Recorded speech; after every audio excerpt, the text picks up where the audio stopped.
What's up YouTube, Sephiroth here with another Battlefield 3 gameplay commentary, and today I want to talk about how to use recon effectively.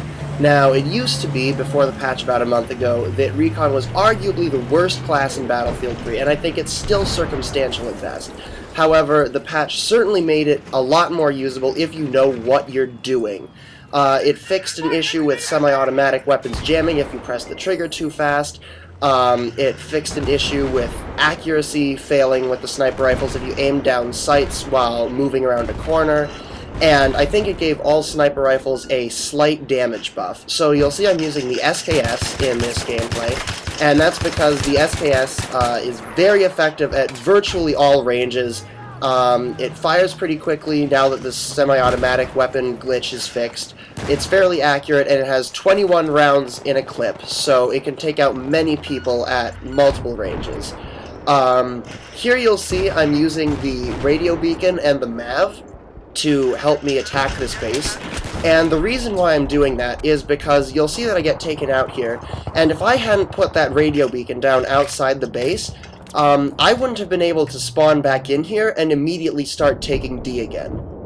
Excuse me. So, the radio beacon is something that I don't see used very much. I see it usually used for campers at the edge of the map who like to put it down so they can get back to their camping place really quickly.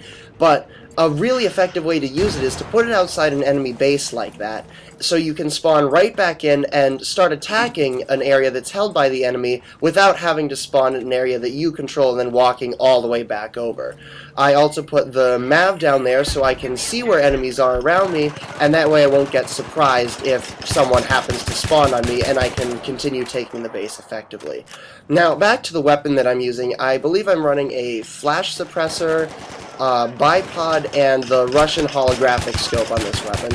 And I don't think I ever really pull out the bipod here, but it is very effective if you want to set up a position at a fairly long range and start shooting people or giving suppressive fire from longer ranges. The flash suppressor is really effective because the SKS basically only has vertical recoil, it has a very tight bullet spread, and virtually no horizontal recoil. So the flash suppressor is great for negating that, and the holoscope is just a matter of preference. You can basically use whatever scope you want on this gun. But again, you'll see I'm putting down the MAV here, so I can see where people are coming from when I'm attacking this base. Usually I see MAVs only used for long-range scouting, or if someone is bored or something, they just like to get on the MAV and fly around and spot people. But putting down a MAV in a base that you're taking or trying to take is very, very beneficial, because you can see where everyone is coming from. And also, it can fly. It's not like the tugs, which just sits there on the ground. So you can move the MAV and actually lift up and see where enemies are coming from other bases, so that you can prepare to defend the base that you're taking accordingly. And that's just a little tip that I have on the MAV that I don't see many people utilizing very much. That and the spawn beacon tip, both very useful to know. So, at this point in the gameplay, we've basically spawn trapped them.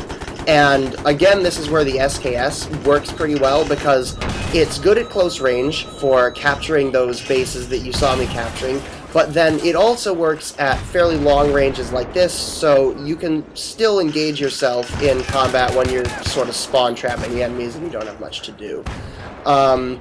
So I highly recommend the SKS for anybody who is going to be on their feet a lot, moving around the map, especially if you sort of gave up on it before because it jammed or you didn't think it did enough damage.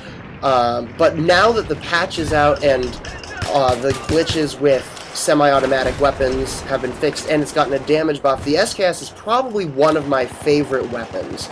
So I definitely recommend giving it a second chance if you gave up on it, because as you can see, I'm absolutely tearing through people at long range, medium range, short range, so it's a very effective all-around weapon. And before the patch, it used to be that you have to use either a shotgun or a PDW, essentially, if you wanted to be an aggressive recon.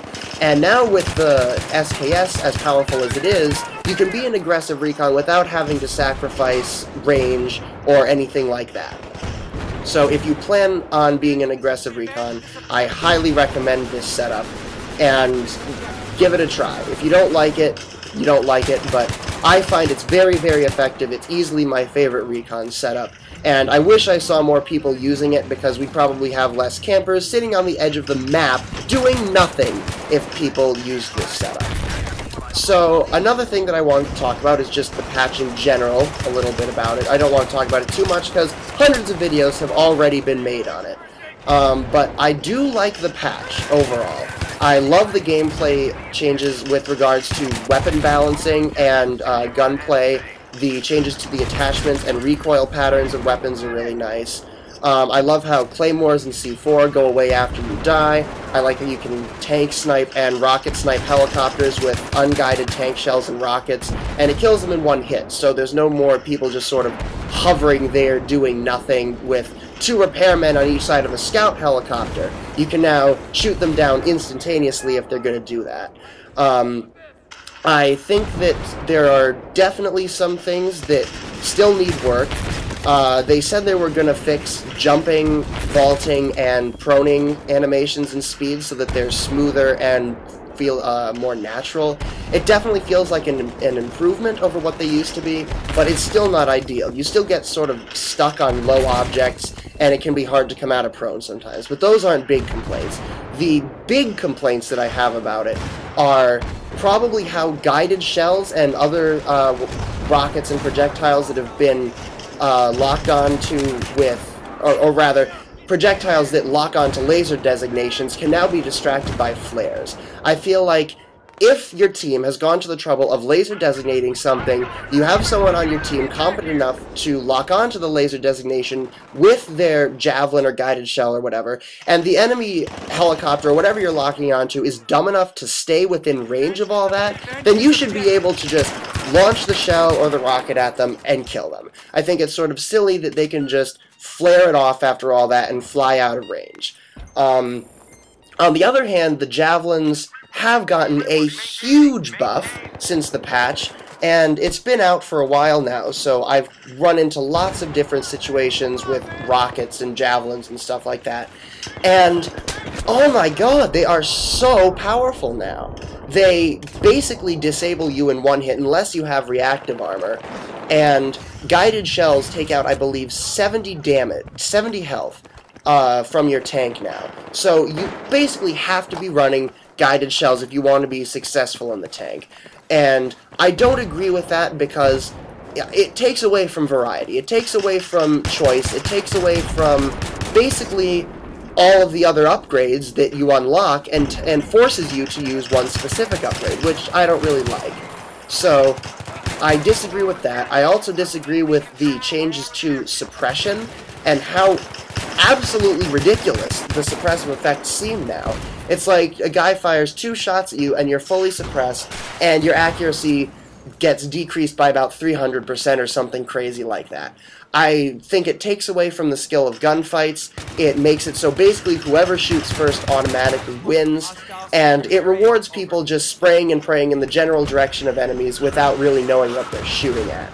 So I don't really think that they should have changed that, and I believe DICE has acknowledged that they went a bit too far with that, and they are intending on changing that in the future, but we don't know when they're going to change that. So it's kind of disappointing to know that these things are going to be in place until further notice, but we're used to that at this point. I mean, it took them, what, 3 or 4 months to put out the last patch, so I guess we just have to suffer through that until they get their act together and fix it.